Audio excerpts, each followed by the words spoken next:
3 miles beneath the Pacific Ocean, there is absolute darkness. The temperature hovers near freezing, and the water pressure is devastating. In February 1968, a Soviet submarine named K-129 vanished into this void. On board were 98 men, a payload of nuclear-armed ballistic missiles, and the Soviet military's most guarded cryptographic codebooks. The Soviet Navy immediately launched one of the largest search operations in history. For weeks, their fleet scoured the North Pacific, desperate to recover their weapons and their crew. They found nothing. Eventually, the ships turned back, and K-129 was declared lost to the abyss. This map shows a secret advantage the Soviets were unaware of. The United States Navy had quietly installed a highly classified network of deep-sea hydrophones. These underwater microphones listened for submarine movements across thousands of miles. Shortly after K-129 went missing, this network picked up a violent acoustic signature, an implosion. By triangulating the sound waves, the Americans pinpointed the exact location. While the Soviet fleet blindly searched thousands of square miles of empty water, the US government held a set of exact coordinates. They knew K-129 was resting on the ocean floor, 16,500 feet below the surface.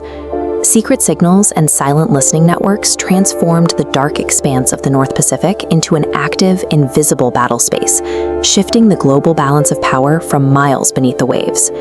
Reaching those coordinates presented a near insurmountable barrier.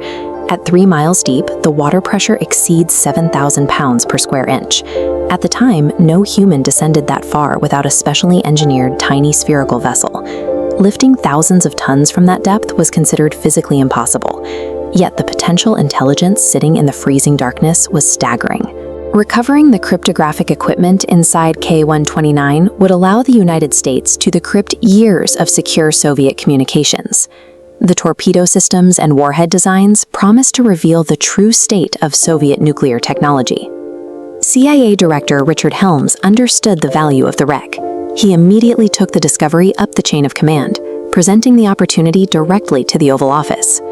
President Richard Nixon authorized the mission immediately. The intelligence was too valuable to leave on the ocean floor. The United States would attempt to retrieve K-129. The logistical hurdles were massive. The engineering required to pull a heavy, fragile metal tube up through 3 miles of water did not exist. Furthermore, any massive recovery operation in the open ocean would be instantly visible to Soviet spy satellites and naval patrols. Capturing the submarine required the CIA to invent a new branch of deep-sea engineering and execute the entire operation while disguised as a civilian enterprise. The agency found their perfect frontman in Howard Hughes. Hughes was an eccentric billionaire, famous for pursuing massive, unpredictable, and highly expensive projects. When Hughes publicly announced he was funding a deep-sea mining venture to harvest manganese nodules from the ocean floor, the public accepted the story. The bizarre, high-cost nature of the mission fit his public persona perfectly. Together with Hughes, the CIA constructed the Hughes Glomar Explorer. This 618-foot vessel cost roughly $800 million in today's money. While its commercial registration listed it as a mining ship, the massive hull functioned as a high-tech Trojan horse for the agency's true mission. A cross-section of the ship reveals its true purpose. Hidden beneath the hull was a massive mechanical claw system codenamed Clementine. Clementine was designed to be lowered on heavy steel pipe, joint by joint, until it reached 16,500 feet down. Its giant arms would clamp around the hull. Once lifted, it would be pulled into a secret moon pool built into the center of the ship. Once inside, the floor doors would close, sealing the wreck away from the eyes of the world. The US government had successfully built a billion-dollar deep-sea retrieval machine to execute a nuclear heist in plain sight. In the summer of 1974, the Hughes Glomar Explorer arrived at the target coordinates in the North Pacific. The crew began the slow process of lowering the claw, mile by mile, into the abyss. Days into the operation, a Soviet warship appeared on the horizon. The Soviet crew circled the Glomar Explorer for days, suspicious of the American vessel, but unaware it was parked directly over their own missing nuclear submarine. The American crew maintained their mining cover until the Soviet ships finally departed. Deep below, Clementine finally made contact. The mechanical arms gripped the corroded metal of K-129. The massive winches on the surface begin the long, brutal strain of pulling the enormous weight upward. They were halfway to the surface when the metal gave out. Weakened by 6 years of crushing ocean pressure and salt corrosion, the submarine's hull fractured under the stress of the lift. Huge sections of K-129 broke apart, slipping out of the claw and plummeting back into the dark. The brutal physics of the deep ocean had broken the heist. When the Clementine claw finally reached the moon pool, the CIA had retrieved only a 38-foot forward section of the fractured submarine. The secrecy was short-lived. In 1975, a journalist exposed the true purpose of the Glomar Explorer.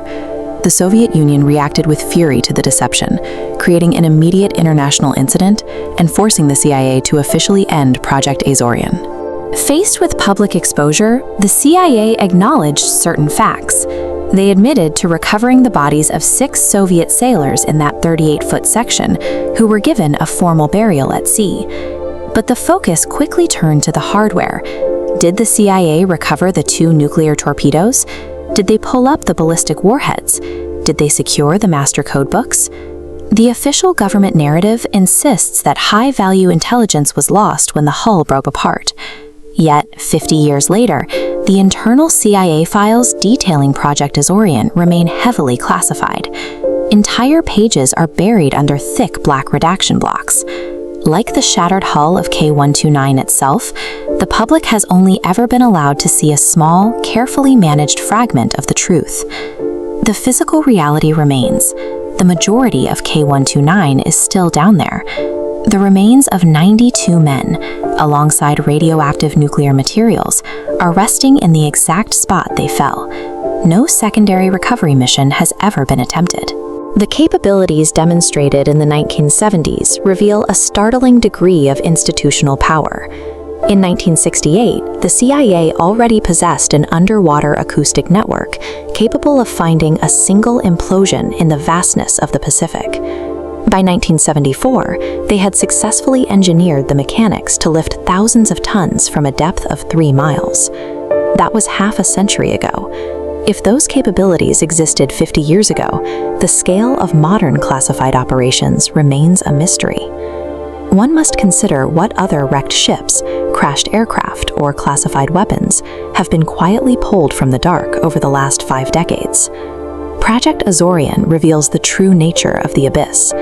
In the eyes of the intelligence community, these crushing depths serve as the ultimate, impenetrable lockbox for the world.